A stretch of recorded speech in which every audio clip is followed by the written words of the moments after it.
600 chefs d'entreprise réunis à la Chambre de commerce en avril dernier, 3 semaines après le début de la crise sociale.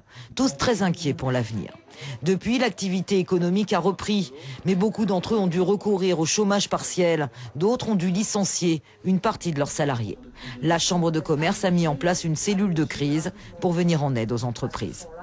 Vous avez déjà des prolongations d'1 mois au niveau des déclarations et des paiements des charges fiscales.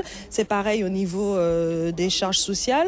Les accords, on va dire que ça avance bien, notamment le fonds d'indemnisation qui est prévu de 3 millions pour permettre aux entreprises de faire un prêt jusqu'à 25 000 €, un prêt à taux zéro. Ce sont des choses qui vont être mises très rapidement en place, mais ça demande effectivement un certain nombre d'échanges.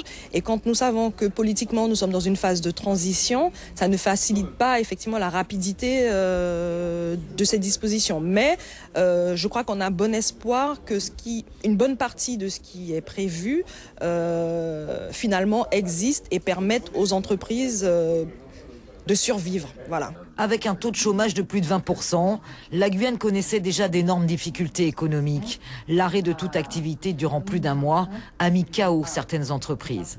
La direction du travail les assiste pour sauver l'emploi guyanais. Qu'ils fassent une demande d'activité partielle, qui est là surtout pour éviter les licenciements et éviter que les entreprises soient en difficulté, voire finissent au tribunal du commerce. On ne veut pas de ça. Éviter les licenciements, il faut venir dans le dispositif. Bon, il y a des règles, mais c'est pas si coûteux que ça. Jusqu'à 15 € de l'heure, ça coûte pas grand-chose à l'entreprise. Le réseau Entreprendre est aussi mobilisé pour apporter ses conseils aux entrepreneurs en difficulté. Humainement, c'est très important de pouvoir aider, rassurer et redonner de l'élan. Parce que c'est ça qui, je pense, qui est très important à l'heure actuelle. Redonner de l'élan aux chefs d'entreprise et les soutenir. Et après, les aider financièrement. Si des mesures du plan d'aide à la Guyane sont mises en place rapidement, ce que tout le monde souhaite, bien sûr. La Guyane compte aujourd'hui 15 000 entreprises. Il faudra attendre encore quelques mois pour connaître avec précision l'impact de la crise sociale sur l'économie guyanaise.